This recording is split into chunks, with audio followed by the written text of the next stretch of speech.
Hello student, अस्सलाम वालेकुम।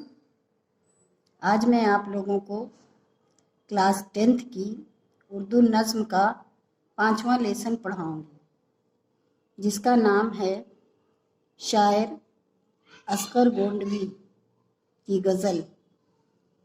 Student, गज़ल पढ़ने से पहले शायर असगर गोंडवी के बारे में जान लेते हैं।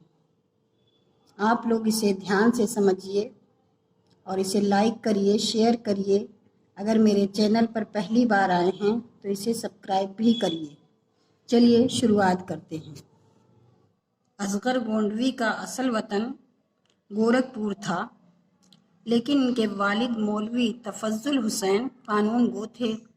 मुलाजमत के सिलसिले में एक तवील मुद्दत तक गोंडा में रहे, इसलिए आप असगर गोंडवी के नाम से मशहूर हो गए। असल नाम असगर हुसैन था। इब्तदाई तालीम घर पर हुई।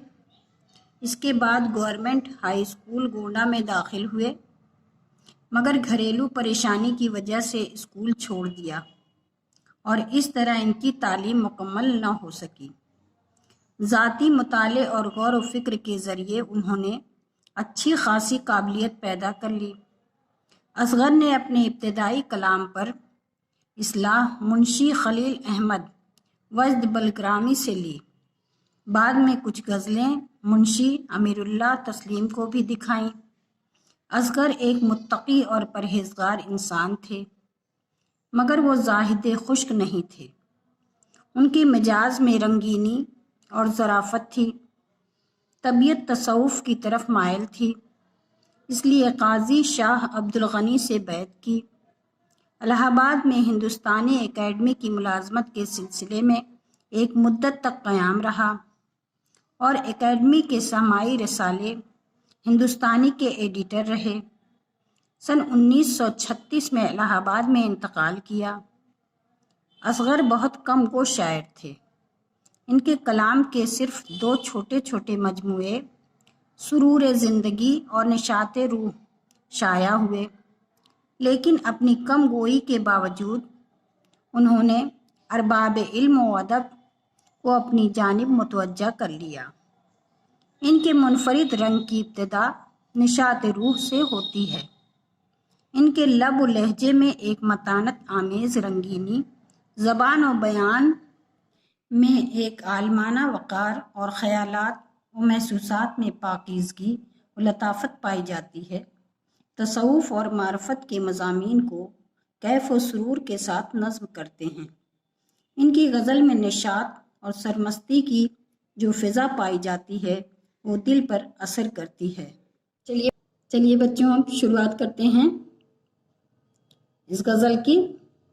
इस गज़ल का मतलब बताने से पहले आपको सियाक़ो सबाक़ बता दे रहे हैं कैसे लिखा जाता है। तो इसमें लिखिएगा, ये गज़ल का टुकड़ा हमारी किताब उर्दू की नई किताब से लिया गया है। इसके शायर असगर गोंडवी हैं। ये मैंने पहले बताया था, लेकिन फिर भी बता दे रहे हैं। अब इसके बाद मतलब लिखना शुरू करिएगा। चलिए देखते हैं। पाता नहीं जो लज्जते आहे सहर को मैं, पाता नहीं जो लज्जते आहे सहर को मैं, फिर क्या करूँगा लेके इलाही असर को मैं। इसमें शायर कहता है खुदा से, ऐ खुदा, मैं ऐसे अज्र या सवाब को लेकर क्या करूँगा जब सुबह की तड़प में यानी इबादत करने से मुझे कोई फ़ायदा नहीं होता, यानी मुझे इबादत के बाद भी कोई सुकून नहीं मिलता। तो मैं ऐसी इबादत करके क्या करूँगा जिसमें मेरा दिल ही नहीं लगता। ठीक, समझ में आया? चलिए आगे से। जीना भी आ गया मुझे मरना भी आ गया, जीना भी आ गया मुझे मरना भी आ गया, पहचानने लगा हूँ तुम्हारी नज़र को मैं। अब देखिए शायर कहता है, इसमें शायर अपने महबूब के बारे में कहता है कि वो कैसा महबूब है। उसे जानकर उसे बहुत कुछ सीख गया। अपने महबूब को देखकर, उसकी तड़प को, उसकी बेवफाई को, उसकी नफ़रत को देखकर उसे सब कुछ सिखा दिया। अब देखिए दूसरे शेर का मतलब है। इस शेर में शायर अपने महबूब की तरफ इशारा करते हुए कहता है, मैं अपने महबूब की हर नज़र को अच्छी तरह पहचान गया हूँ। اس لیے مجھے اپنے محبوب کے عشق میں جینا بھی آ گیا ہے اور مرنا بھی آ گیا ہے، یعنی محبوب کی محبت اور نفرت دونوں سہنے کی ہمت آ گئی ہے۔ ٹھیک، آگے چلیں۔ وہ شوخیوں سے جلوہ دکھا کر تو چل دیے، وہ شوخیوں سے جلوہ دکھا کر تو چل دیے، ان کی خبر کو جاؤں کی اپنی خبر کو میں۔ اب اگلا شعر دیکھیے، اس کا مطلب وہ شوخیوں سے جلوہ دکھا کر تو چل دیے، ان کی خبر کو جاؤں یا اپنی خبر کو میں۔ اس شعر میں محبوب کی طرف اشارہ کرتا ہے شاعر، کہتا ہے محبوب تو اپنی اداؤں سے، تو اپنی رنگینیوں سے مجھے دیوانہ بنا کر چلا گیا ہے، لیکن اب میں حیران ہوں کہ میں اپنی خبر لوں یا اپنے محبوب کی خیریت پوچھوں۔ شاعر کہہ رہا ہے میرا محبوب آیا اور اپنی اداؤں سے مجھے دیوانہ بنا کر چلا گیا، اب مجھے سمجھ میں نہیں آتا میں اپنے محبوب کی خبر پوچھوں، خیریت پوچھوں یا اپنے آپ کو سنبھالوں۔ ٹھیک، آگے چلیے۔